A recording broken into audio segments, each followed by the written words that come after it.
O governo vai se reunir até sexta-feira com representantes do sistema financeiro para discutir a taxa de juros cobrada no empréstimo consignado de aposentados e pensionistas do INSS. Ontem, em encontro que contou com a participação dos ministros da Fazenda, Fernando Haddad, da Previdência Social, Carlos Lupe, e da Casa Civil, Rui Costa, ficou decidido que o teto, que havia sido reduzido de 2,1% para 1,7%, vai voltar a subir. A expectativa é que o novo percentual fique entre 1,9% e 1,9% e 2%. Na semana passada, os maiores bancos do país, incluindo a Caixa e o Banco do Brasil, suspenderam as linhas de crédito, sob a alegação de que não haveria como cobrir os custos operacionais e de captação dos clientes. Caso haja um acordo sobre as novas taxas, uma nova reunião do Conselho Nacional de Previdência Social deve ser marcada aí para terça-feira da semana que vem. E é importante que chegue-se a esse consenso, porque sem o consignado, especialistas alertam para o risco de impactos como o aumento do número de inadimplentes. Segundo a assessoria jurídica do Sindicato dos Aposentados e Pensionistas, Tônia Galete, recorrer a outros tipos de empréstimos pode elevar bastante o endividamento. Quando a gente fala do empréstimo normal, empréstimo pessoal, são juros escorchantes. Quando a gente fala do empréstimo consignado a 2,14 ao mês como era antes, é infinitamente mais baixo. A economista Juliana Inhas destaca que com menos dinheiro girando, o varejo pode ser afetado. Porque aposentados e pensionistas pegam esse recurso emprestado para trocar um carro, para comprar uma geladeira nova, uma televisão. São compras que eles não conseguiriam fazer tirando do próprio benefício. Afeta a economia como um todo. Antes, como já dito agora há pouco, o Comitê de Política Monetária do Banco Central se reúne para decidir a nova taxa básica de juros do Brasil, a nova ou a velha. A expectativa do mercado é que o Copom mantenha a Selic inalterada em 13,75% ao ano. Ontem, em evento do BNDES no Rio de Janeiro, o vice-presidente Geraldo Alckmin criticou o juro alto no país. Mais informações com Pedro Dobal. O vice-presidente da República, Geraldo Alckmin, afirma que o novo arcabouço fiscal que deve ser apresentado nos próximos dias pode ajudar a reduzir a taxa de juros. Segundo Alckmin, a nova âncora fiscal é inteligente e combina 3 pontos: a curva da dívida, o controle de gastos e a obtenção de superávit, quando as receitas do governo são maiores que as despesas. A taxa de juro real, descontando a inflação, está em 8% e foi criticada pelo vice-presidente. Durante um seminário que aconteceu na manhã desta segunda-feira na sede do BNDES, no centro do Rio, ele lembrou que manter os juros altos dificulta a recuperação econômica. É um problemão, porque juros altos dificulta consumo, inibe investimento, encarece a dívida do governo. Metade da dívida é Selic, cada 1% dá 25 bilhões, cada 1% por ano. No mesmo evento, no qual, aliás, não estava presente o ministro da Fazenda, o presidente da Federação das Indústrias do Estado de São Paulo, Josué Gomes da Silva, chamou os juros no Brasil de pornográficos. Segundo ele, as taxas atuais prejudicam o setor. País com a riqueza do Brasil, que comparativamente a outros países equivalentes no mundo, tem uma dívida líquida que talvez seja 1/3 ou menos de outros países. Então esta não é uma boa explicação para as pornográficas taxas de juros que praticamos no Brasil, e se não abaixarmos essas taxas de juros, de nada adiantará fazermos políticas industriais, porque as principais políticas industriais, aquelas que são mais horizontais e que, portanto, atingem o conjunto da economia, é justamente uma taxa de juros compatível com a dimensão, com a riqueza, com a capacidade de pagamento do nosso país e, obviamente, uma reforma tributária que cria uma isonomia entre os setores. A Sheila aqui fora do ar matou, né? Foi um evento monotemático. O evento da malhação aos juros. Malhação dos juros. A malhação dos juros.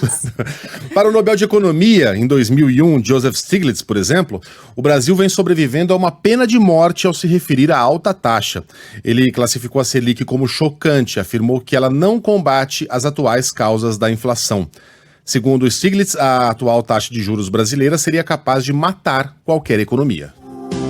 Eu juro por mim mesmo, por Deus. Não é amanhã, né, que a gente vai ficar sabendo. Mas 13,3% serão mantidos. A gente não deve ficar muito confiante, não, viu? Da manutenção, você acha que pode subir mais? Não. A expectativa é pela manutenção, subir mais, eu acho que não há possibilidade nenhuma, pelo amor de Deus. É. Mas há um certo consenso aí de que, no máximo, a gente vai ter uma sinalização na ata de que os juros podem começar a cair se a nova âncora fiscal, se a inflação estiver controlada, talvez ali para maio, junho. Não há um consenso de que o Banco Central vai dar essa colher de chá, não. Pelo contrário, né? Nas últimas decisões, inclusive, tem sido unânime, né? A manutenção tem sido unânime, você não tem um voto contrário. Isso indica que eles estão muito alinhados com essa mesma posição internamente no Comitê de Política Monetária. E aparentemente é isso, estão todos ainda aguardando os detalhes sobre a proposta que cria essa nova regra fiscal. Sem isso, dificilmente vai mudar alguma coisa por enquanto, né? Em Brasília, o presidente Lula volta a se reunir nesta manhã com ministros para discutir a proposta que cria a nova regra fiscal que vai substituir o teto de gastos, essa aí mesmo. Ontem, o titular da Fazenda, Fernando Haddad, debateu o texto com os presidentes da Câmara, Arthur Lira, do Senado, Rodrigo Pacheco, e com líderes do governo, José Guimarães e Jacques Wagner, e recebeu um alerta. É preciso fortalecer a base de apoio no Congresso se o Palácio do Planalto quiser ter sucesso na votação da proposta. O chefe da Casa Civil, Rui Costa, defende, no entanto, mudanças na política de parcerias público-privadas junto com a nova regra fiscal. Seria, segundo ele, uma forma de sinalizar ao mercado que há interesse em atrair novos investimentos, tanto de empresários brasileiros quanto de estrangeiros. Fernando Haddad não vê empecilhos. Tem um arcabouço regulatório, não tem nada a ver com o arcabouço fiscal, sobre investimentos que nós estamos ultimando aqui na Fazenda, né? E tem uma dúvida se lança junto ou não. Para mim é diferente lançar junto ou não, pode ser uma solenidade, pode ser duas. O presidente Lula, por sua vez, quer que os programas sociais fiquem de fora da regra fiscal, diferentemente da proposta inicial de Fernando Haddad. A Americanas apresenta o plano de recuperação judicial. A Justiça do Rio de Janeiro prevê um aporte de 10 bilhões de reais. Mas a dívida é aquela lá, passa de 40 bilhões. Fala aí, Gabriela Morgado. A Americanas finaliza o plano de recuperação judicial e propõe um aporte de 10 bilhões de reais na empresa. A proposta inclui a venda de uma série de ativos, como da rede Hortifruti e do grupo responsável pela loja Imaginário, além da conversão de parte da dívida em ações e o parcelamento de valores devidos. O projeto ainda precisa da aprovação dos credores. A crise da empresa foi anunciada em janeiro deste ano. A varejista já declarou que a dívida chega a cerca de 40 bilhões de reais. O Ministério da Saúde relança o Mais Médicos com foco nas regiões mais carentes do Brasil e pretende mais do que dobrar o número de profissionais contratados pelo programa. João Pedro Melo. O governo federal relançou o programa Mais Médicos para o Brasil, com a ideia de ampliar o acesso ao atendimento no país, principalmente nas regiões remotas e de extrema pobreza. Nesse novo formato, há a ampliação do programa para enfermeiros, assistentes sociais e cirurgiões dentistas. Ao comentar o relançamento, o presidente Luiz Inácio Lula da Silva reconheceu que existe uma dificuldade para a contratação de médicos para as áreas remotas e que a ideia da política proposta com o programa é de resolver essa situação. Porque só sabe o que faz de falta um médico numa cidade, um prefeito que às vezes quer contratar, às vezes paga um salário até mais alto do que ele poderia pagar e ainda assim não encontra um médico. O médico que quiser aderir ao programa terá contrato de 4 anos que poderá ser prorrogado por mais 4. O valor das bolsas será de R$13 mil, além de auxílio moradia. Segundo a ministra da Saúde, Nízia Trindade, o governo vai bancar as primeiras 5 mil contratações. O custo das outras 10 mil vagas será arcado, em parte, pelas prefeituras. Serão 5 mil vagas para médicos no primeiro semestre e mais 10 mil vagas no segundo semestre de 2023. Essas vagas contam com a contrapartida dos municípios brasileiros, as 10 mil vagas. O Brasil tem hoje 562 mil médicos, uma média de 2,6 para cada 1.000 habitantes, número próximo ou igual ao de Estados Unidos, Canadá e Japão. O problema é a distribuição. a maioria atende em grandes cidades. Por exemplo, no Sudeste, a média por 1.000 habitantes é de 3,39. É complicado falar isso, né? Quase 3 médicos e meio, mas 3,39 médicos para cada 1.000 habitantes. No Nordeste, 1.000? Para cada 1.000. Tá. Não são 100 mil, Tá, cada 1.000. é diferente a estatística, entendi. Isso. No Nordeste, 1,93, não são nem 2 médicos para cada 1.000 habitantes. E na região norte do país, que é a pior cobertura, né? 1,45 médico para cada 1.000 habitantes. Isso no recorte por regiões do país, que mostra essa concentração. Tem um outro recorte também desse mesmo estudo de demografia, dessa distribuição de médicos, mais da metade presente só nas capitais. Quase 60% presente nas 27 capitais. E aí, quando você considera, né, interior do Amazonas, interior de Roraima, interior do Acre, imagina, municípios sem médico. Você tem postos ali a serem ocupados e não consegue atrair esses médicos para trabalharem nessas regiões. A ministra trouxe esse número, Sheila. Ela disse que há 4.000 equipes de saúde sem médicos, atuando em regiões vulneráveis do Brasil, incluindo o território indígena Yanomami. Né? Então, a expectativa é preencher essa carência de médicos, especialmente nas áreas mais carentes, onde não há interesse por parte dos médicos que preferem atuar em regiões mais desenvolvidas, em regiões mais centrais. Bom, tomara que haja de fato esse estímulo, né? Porque tem o estímulo salarial, acima de R$12.800, estava vendo em alguns casos, né? 13 mil é o valor médio aí das bolsas, né? Mas tem o auxílio moradia também que ajuda, então tomara que desperte mesmo o interesse dessas pessoas, desses médicos a irem trabalhar nesses locais, né? Agora o que responde à dificuldade em se colocar esses médicos para trabalhar nessas regiões?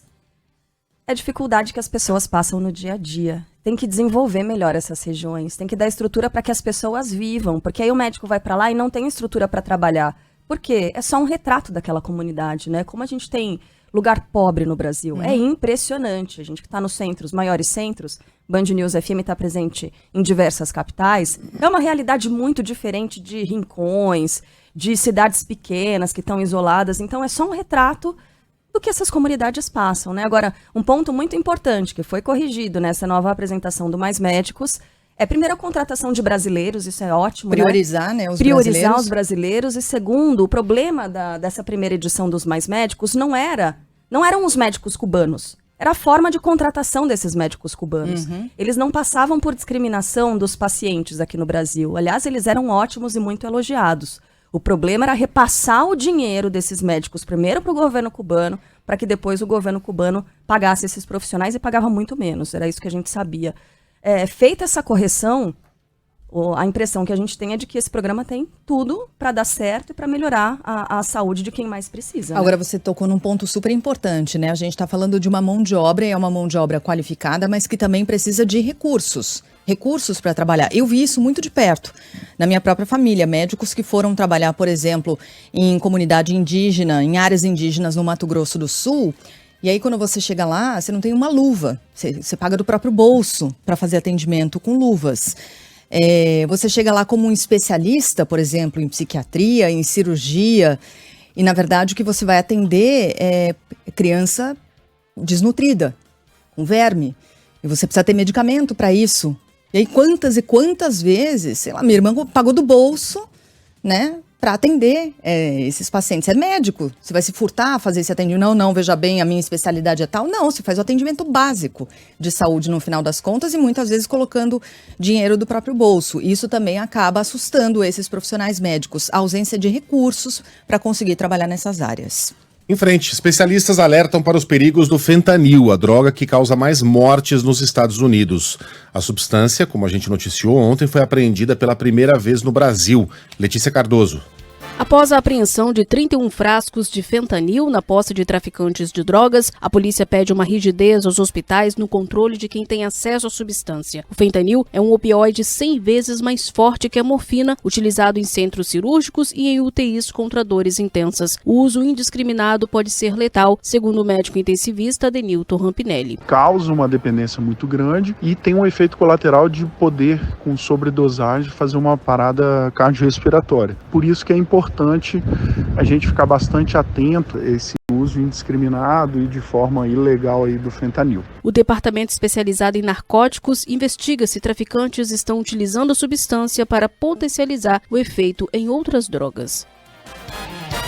É uma chaga social. No ano passado, mais de 70 mil americanos morreram de overdose ou por intoxicação de fentanil.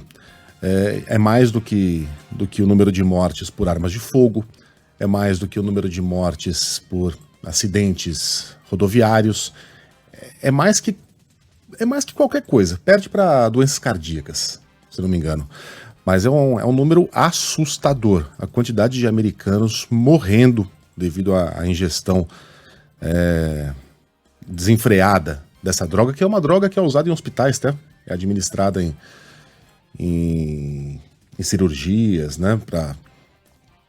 Se você tomou uma anestesia geral, é possível que uma certa dose de fentanil tenha sido colocada na sua corrente sanguínea. Então é uma dose que é encontrada é uma droga que é encontrada em hospitais, mas o uso indiscriminado nas ruas das cidades americanas tem causado dezenas de milhares de mortes, e é tudo que a gente não precisa nesse momento aqui no Brasil. Depois das vacinas e dos remédios de alto custo, o Ministério da Saúde afirma que quase 1 milhão de canetas de insulina foram descartadas no governo Jair Bolsonaro. Os medicamentos de ação rápida custaram 15 milhões de reais aos cofres públicos e perderam a validade entre setembro de 2020 e julho de 2021. Os lotes faziam parte de uma compra realizada em 2018. À época, associações médicas chegaram a alertar o Ministério da Saúde que havia excesso de burocracia para ter acesso aos remédios. Para receber as doses, o paciente precisava ser atendido por endocrinologista, que teria de preencher um extenso relatório. Na semana passada, o Ministério da Saúde já havia divulgado que mais de 2 bilhões de reais em doses de vacina contra a Covid e 15 milhões de reais em remédios de alto custo foram perdidos nos últimos 4 anos. A Polícia Federal volta atrás e dá acesso à defesa de Jair Bolsonaro ao inquérito que apura joias trazidas ilegalmente por uma comitiva do Ministério de Minas e Energia da Arábia Saudita. Na semana passada, a Polícia Federal havia negado o pedido, alegando que até o momento o ex-presidente não era investigado. A investigação apura, principalmente, a entrada das peças femininas, aquelas avaliadas em 16 milhões e meio de reais e que foram retidas, apreendidas pela Receita Federal. O outro conjunto, masculino, já está em posse dos advogados de Bolsonaro, mas um impasse ainda precisa ser resolvido. Na última quarta-feira, o Tribunal de Contas da União havia decidido que os itens deveriam ser entregues à Secretaria-Geral da Presidência e, assim, incorporados ao patrimônio da União. Mas o Ministério Público, junto ao TCU, defendeu que as joias fiquem sob a custódia do Departamento de Penhor da Caixa Econômica Federal. A justificativa é de que o órgão tem experiência em avaliação, guarda e vigilância de joias de valor elevado e que lhes são confiadas. Com isso, o ministro Augusto Nardes, relator do caso no TCU, decidiu levar a questão ao plenário, sessão que está marcada para amanhã. No governo Lula, o ministro-chefe da Secretaria de Comunicação da Presidência, Paulo Pimenta, é acusado de omitir um imóvel na declaração de bens enviada à Justiça Eleitoral. A casa, adquirida por R$1.300.000, fica no Lago Norte, em Brasília, e atualmente vale cerca de 3 milhões de reais, de acordo com reportagem do jornal Folha de São Paulo. Na última eleição, quando se reelegeu deputado federal, Pimenta declarou ter patrimônio de apenas R$192 mil, incluindo uma vaga de garagem e um estacionamento de Porto Alegre. É bem curioso, né? Questionado, o ministro afirmou que o imóvel foi declarado no imposto de renda da mulher dele e que seguiu o que foi orientado pelo PT para enviar os dados dos bens ao TSE. No Paraná, a defesa de Alberto Youssef, o pivô da Lava Jato, diz que vai pedir a soltura dele. Tá preso de novo. Fala aí, Ângelo Sfayer. Pivô da Lava Jato, o ex-doleiro Alberto Youssef voltou a ser preso pela Polícia Federal. A determinação partiu da 13ª Vara Federal de Curitiba. Ao decretar a prisão, o juiz Eduardo Apio argumentou que Youssef não devolveu todos os valores previstos e aproveitava uma vida privilegiada. Além disso, teria mudado de endereço sem autorização da Justiça. Alberto Youssef foi preso ontem na praia de Itapuá, em Santa Catarina, e levado a Joinville. De lá, ele será transferido a Curitiba. Condenado a mais de 100 anos de prisão, o ex-doleiro assinou um acordo de colaboração premiada e vive em liberdade condicional desde 2016. Senadores retiram assinaturas e o governo consegue barrar a criação da CPI dos atos de 8 de janeiro no Senado. Fala aí, Adriano Oliveira. A Comissão Parlamentar de Inquérito dos Atos Antidemocráticos no Senado Federal pode não ser aberta. Até o momento, há apenas 15 assinaturas das 27 que são necessárias para a abertura do colegiado. Nos últimos dias, pelo menos 9 integrantes da base do governo retiraram apoio à CPI. O presidente do Senado Federal, Rodrigo Pacheco, tinha fixado prazo até a última sexta-feira para a conferência das assinaturas. Vale destacar ainda que, além das 9 retiradas, outros 20 senadores assinaram, mas não ratificaram a comissão. E, diante disso, o apoio não pode ser considerado. O fato é que o requerimento chegou a ter quase 50 assinaturas, mas com declarações do presidente Lula de que a CPI não seria o ideal, foi feito um movimento para a retirada das assinaturas. A proposta de CPI foi feita pela senadora Soraya Tronic e ela chegou a recorrer ao Supremo Tribunal Federal para forçar o início dos trabalhos, mas a liminar não foi concedida e a ação continua correndo na corte. No Mato Grosso, a Polícia Civil procura o apoiador de Lula acusado de matar um bolsonarista durante uma discussão em um bar. Marcos Nazoni.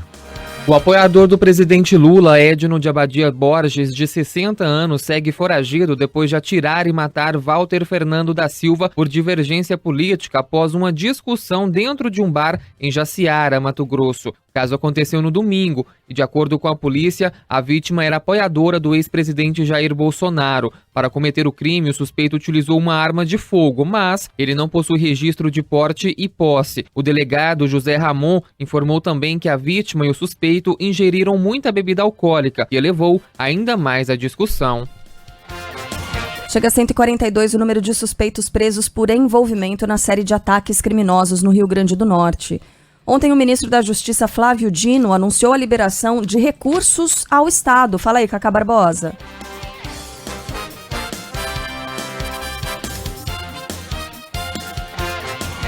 Mais de 140 pessoas estão presas suspeitas de envolvimento nos atentados no Rio Grande do Norte, que hoje completam uma semana. Ontem, o ministro da Justiça e Segurança Pública, Flávio Dino, afirmou que o apoio do governo federal ao Estado não tem prazo para acabar. Ele esteve no Rio Grande do Norte para acompanhar de perto o trabalho para conter a crise na segurança pública. De acordo com o ministro, a situação começou a ser controlada. Nós acreditamos que temos uma situação progressivamente sob controle do sistema de segurança estadual.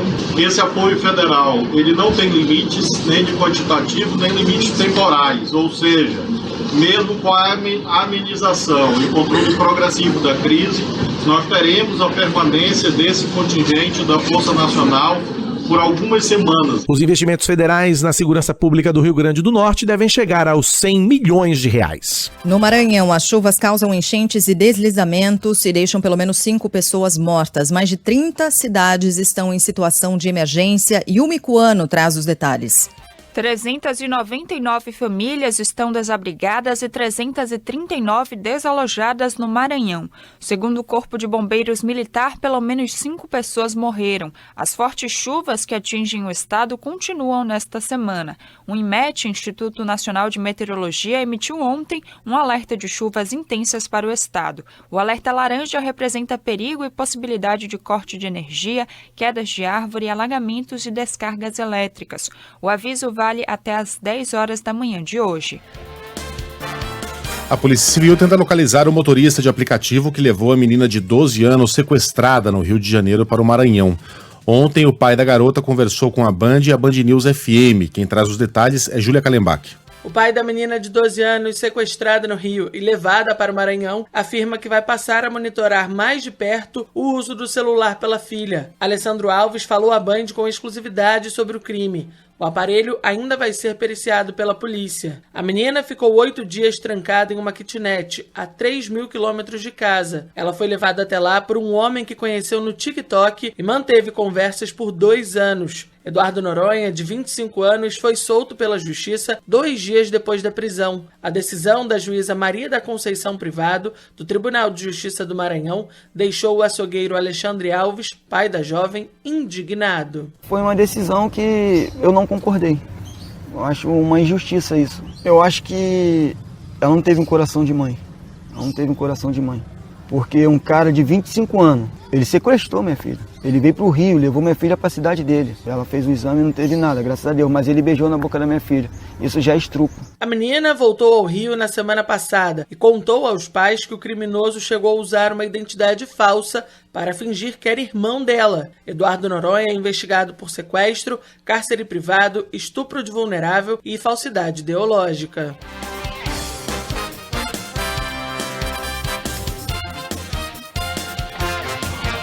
Agora a informação sobre aqueles coaches americanos, lembra? Suspeitos de exploração sexual e favorecimento à prostituição. Essa situação deve ser investigada pela Polícia Federal agora, né, Thiago Muniz? A Polícia Federal vai entrar no caso que investiga o suposto curso de conquista de mulheres promovido por 2 americanos em São Paulo. O assunto foi tratado pelo presidente da Agência Brasileira de Promoção do Turismo, a Embratur, Marcelo Freixo, que se reuniu nesta segunda com o diretor-geral da PF, delegado Andrei Rodrigues. O caso já vem sendo apurado pela Polícia Civil de São Paulo depois que uma mulher que esteve num dos eventos fez um boletim de ocorrência na semana passada. Em entrevista ao Band News TV, o presidente da Embratur, Marcelo Freixo, considera que os responsáveis pelos eventos praticaram crimes. É crime, tem que ser tratado pela polícia, porque é turismo com viés de exploração sexual, né, fazendo supostas festas sem que as convidadas soubessem que estavam servindo de cobaias para homens ricos e frustrados aprenderem a namorar. Esse tipo de coisa nós não queremos no Brasil. E a gente precisa dar esse recado de forma muito contundente.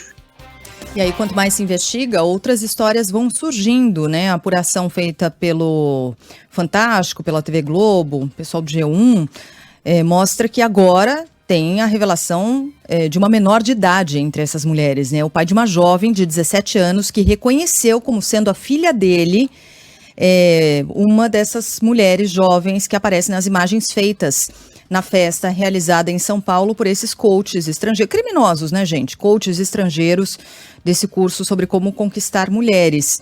A menina confirmou à família, né, que reconheceu pela internet, que conheceu pela internet esses caras, um dos mentores lá, que é o Mike Pickup Alpha, né? Era assim? Pickup Alpha. Pickup Alpha, que é um dos mentores. E pronto, agora envolvendo menor de idade também. Então, quanto mais você vai investigando, mais mulheres vão tomando coragem também de falar, outras mulheres vão sendo identificadas nessas imagens, por isso a apuração vai ganhando outra dimensão. No Rio de Janeiro, o funkeiro... Desculpa só o que disse aqui o agente da Polícia Federal, né, o delegado responsável aí pelo caso. Colocar o Brasil nessa rota é algo muito cruel, claro que para as mulheres, mas para todo o Brasil. Você coloca o Brasil como um ponto de exploração sexual, assim como outros países que eles elencaram aí nessa tour, né, que eles fariam, seguiriam para Tailândia. Então são países da América do Sul e também do Sudeste Asiático. Você reduz, né, a imagem desse país, das mulheres desse país, são peças para serem usadas. Exploração sexual não pode deixar esse tipo de coisa acontecer, porque a imagem, infelizmente, passada para o planeta acaba sendo essa. E quem é que sofre? Somos nós, mais as mulheres, mas, né, todo o Brasil, toda a população brasileira de forma geral. No Rio de Janeiro, o funkeiro MC Guimê foi ouvido ontem sobre o caso de importunação sexual no programa Big Brother Brasil. João Boeri tem os detalhes.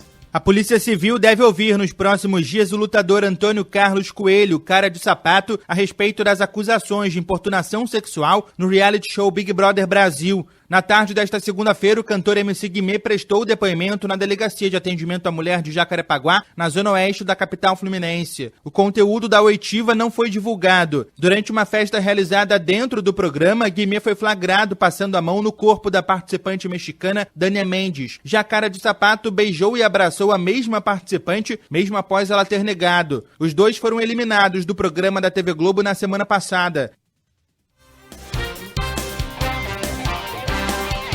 A compra do silêncio de uma atriz pornô pode levar Donald Trump à prisão nos Estados Unidos. Fala, Arthur Coelho.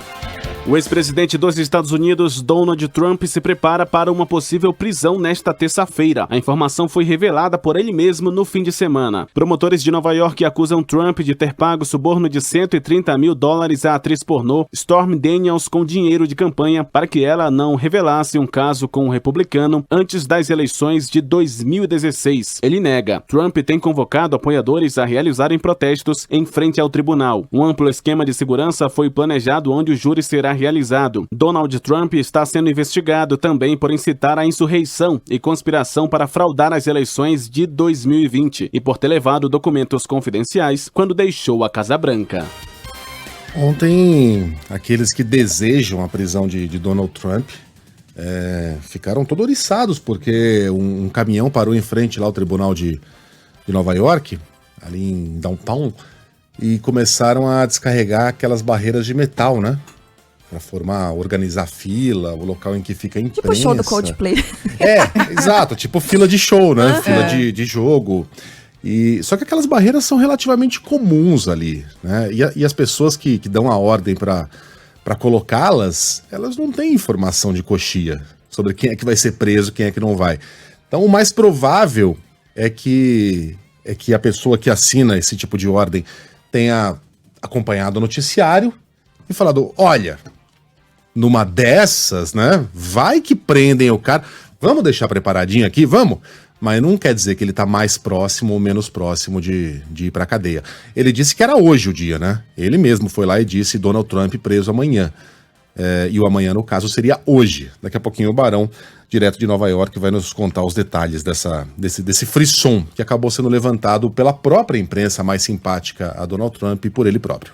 Em visita à Rússia, o presidente da China se oferece para mediar um acordo de paz com a Ucrânia. Xi Jinping foi recebido ontem em Moscou com tapete vermelho, banda militar, honras de chefe de Estado. No Kremlin, sede do governo russo, o líder chinês e Vladimir Putin chamaram um ao outro de queridos amigos. A visita de 3 dias, no entanto, causa incômodo no Ocidente. A gente já vem acompanhando isso, né? A inteligência americana diz que a China planeja fornecer armas à Rússia para serem usadas na guerra da Ucrânia. A China, porém, nega, diz que o objetivo é exatamente o oposto. No encontro, Putin destacou que está aberto para discutir a proposta de paz feita por Xi Jinping, que tem 12 pontos e prevê um cessar-fogo, além de suspensão das sanções à Rússia. Depois da viagem a Moscou, o presidente chinês deve conversar por telefone com o líder ucraniano Volodymyr Zelensky. Vou mudar a trilha, vocês vão me dizer quem é que tá cantando isso aqui, ó. Quem é o cantor? Essa camisa.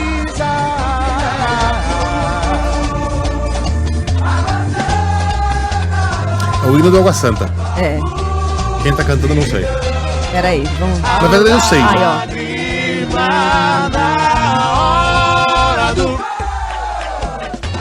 ó. Mano do céu, mas que coisa esquisita esse hino, né? Parece um trio elétrico de Salvador. Parece hino, né?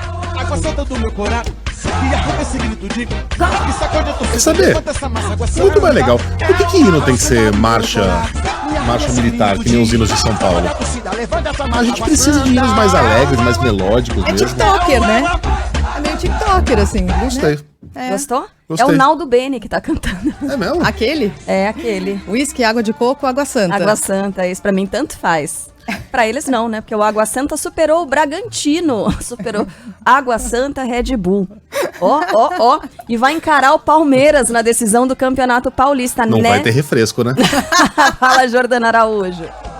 Água Santa e Palmeiras fazem a final do Paulistão 2023. Ontem o Netuno empatou com o Bragantino no tempo normal de jogo por 1-1 e venceu nos pênaltis por 4-2. O jogo foi realizado na Vila Belmiro e agora o Água Santa tem um mando de campo do primeiro jogo da decisão e pretende utilizar o Estádio Santista, que recebeu mais de 11 mil pessoas para acompanhar a partida. A Vila é um caldeirão mesmo, né? E eu já tive aqui com tudo isso contra, e eu sei o quanto difícil é. E nós imaginávamos que poderia ser dessa maneira, e a condição do gramado que nos proporciona jogo. Nós poderíamos escolher diversas opções, né, até Santo André e outros campos que talvez não permitiriam esse bom futebol. E eu gosto do jogo jogado e a Vila nos permite isso. E nós estamos aqui, né? Diadema desceu a serra, 40 minutos. Nós imaginávamos que o torcedor pudesse comparecer em grande número. E por tudo isso que você falou, muitos deles, acho que foi a primeira vez que pisou na Vila Belmiro. Então, acho que foi fantástico, incrível pisar na Vila e torcer pelo seu time de coração, não o Santos, mas e fazer história. Então, foi incrível. Legal, hein? Legal. E o time, para quem não acompanha, ele fez não é que ele surgiu ali no finalzinho, começou a ganhar zebra atrás de zebra do São Paulo e depois do Bragantino. Ele fez uma campanha muito boa, empatou em número de pontos com o São Paulo no grupo dos dois, por isso não teve o mando de campo, mas mesmo sem o mando foi lá e venceu o Tricolor nos pênaltis e superou agora o Bragantino. tem a chance muito pequena, né, de passar pelo Palmeiras, porque agora são 2 jogos, é muito mais difícil. É bem mais complicado, o time não pode usar o próprio estádio, porque ele não atende lá as regras da federação, não tem iluminação, etc e tal. Então a coisa fica mais difícil ainda. E é difícil o Água Santa, um time muito jovem, lotar um estádio grande com a própria torcida, porque a torcida ainda não é muito numerosa, embora o pessoal de Diadema esteja animadíssimo. Agora Netuno, né? Eu sou capaz de dizer que 99% dos nossos ouvintes, eu, por exemplo, não sabia que o Netuno era o apelido do Água Santa. Né? A gente tinha um fechador aqui, eu tô tentando lembrar o nome dele, mas não tô conseguindo, que ele adorava usar esses apelidos de times regionais, né? Então, na primeira linha você vai lá e coloca o nome do time mesmo, né? O Atlético de Pirapora do Bom Jesus empatou ontem com o Santos pela Copa do Brasil e tá aí na segunda rodada. O Gambazão do Cerrado entrou cheio de motivação e uns apelidos que ninguém conhecia, só ele. Aliás, fechador é o apelido de redator, tá? É quem escreve as manchetes pra gente. Quem fecha o jornal, né? Enfim, quem organiza aqui o que vai ao ar, tá? Boa. Agora, o estádio... Fechadorzão. O estádio do Água Santa é o Estádio Municipal José Batista Pereira Fernandes. Apelido dele, Arena Inamar. Tá vendo? É o Netuno do estádio, é a Arena Inamar. A capacidade para 10 mil pessoas, liberado para 8.075 pessoas. Então é um estádio muito pequeno, não dá para receber, né, nem final, nenhuma partida da final. Agora, o interessante foi que esses dias a gente estava falando assim, nossa, Megali, ia ter essa partida justamente, Água Santa e Bragantino. E o Megali tava torcendo pro Água Santa. Eu falei, como assim tá torcendo pro Água Santa? Despachou o São Paulo? Ele falou assim, porque se for o campeão paulista, a gente pode dizer, a gente foi despachado pelo campeão. A coisa fica menor, né? Isso aí assim. Meu pai me ensinou, quando ele me levava no Morumbi para ver um jogo eliminatório, antigamente o Brasileirão tinha eliminatórias no final, né? Os mata-matas. E aí a gente perdia, sei lá, pro Cruzeiro, vai nas oitavas. Tô inventando aqui. Ele, filhão, agora tem que torcer pro Cruzeiro. Por quê? Eles ganharam da gente. Mas aí a gente fala que a gente perdeu pro campeão. É boa essa. Não é exatamente um consolo, né? Mas é um biscoitinho ali pra quem não tem nada. Pra quem tá morrendo de fome. Em Minas Gerais, por falar em morto de fome, o Cruzeiro tá mal. Mas tá mal, tá caindo pelas tabelas. E agora o time tem um novo técnico, Bruna Vale. Após a saída de Paulo Pesolano do Cruzeiro, o time anuncia o novo técnico, Pedro Miguel Marques da Costa Felipe, o Pepa. O técnico português de 42 anos assina contrato até o fim deste ano. Seu último trabalho foi à frente do Al-Tay, da Arábia Saudita, onde ficou de julho de 2022 a janeiro deste ano. Pepa é esperado na Toca da Raposa na quinta-feira pela manhã. Junto ao treinador, chegam também ao Cruzeiro os auxiliares Samuel Correia e Hugo Silva, além do preparador físico Pedro Oliveira e do analista de desempenho Pedro Azevedo. Futebol, com Milton Neves. Oferecimento Casa do Construtor, aluguel de equipamentos. Ligue 0800 200 0217. Sicredi, conheça a primeira instituição financeira cooperativa do Brasil. Sicredi, gente que coopera, cresce. E Tintas Souvenir, a marca mais tradicional e querida do Brasil.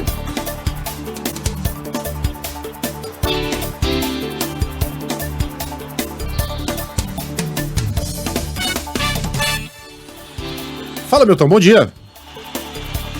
Muito bom dia, Megali, maior torcedor do Água Santa em todo o Brasil, hein? O Água Santa agora tá benzido com água benta, porque eu vou dizer agora pra você, tá fazendo milagre todo dia. Ontem eliminou um multinacional Red Bull Bragantino, eu vou dizer uma coisa pra você. Um abraço também pra Carla Bigato, pra todo mundo. Sheila Magalhães, Carla Bigato e todo o nosso time da Band News FM, a melhor. Ô, gente, eu tô fazendo entrevista desde os anos 9 a.C. Agora, a pergunta que foi feita no final de semana no Rio de Janeiro, quando o Fluminense meteu 7-0 no Volta Redonda, um colega nosso, com todo respeito, olha o que ele perguntou pro Diniz. E olha o que o Diniz respondeu. O que faltou para poder concluir um pouco melhor, assim, para poder chegar, assim, para poder ter um arremate melhor, para poder chegar a mais gols? Porque em 7-0, claro, não é todo dia que a gente vê um 7-0.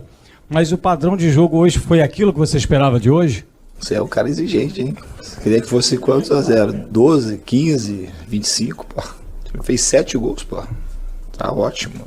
Essa foi cabo de esquadro. Eu vou dizer uma coisa pra você. Essa aí ganhou o troféu. Agora é o seguinte, e no mais? Bem, gente, então ontem o Água Santa Milagroso eliminou nos emocionantes pênaltis o time do Red Bull Bragantino, que era grande favorito. Mas agora eu entendo que o Água Santa, tão simpático de Diadema, olha, já esgotou seu estoque de milagres. Vai pegar o Palmeiras? Seria uma delícia o time glorioso do... Tá começando a vida, né? O Água Santa, entenderam? Ganhar do Palmeiras, mas eu acho absolutamente impossível.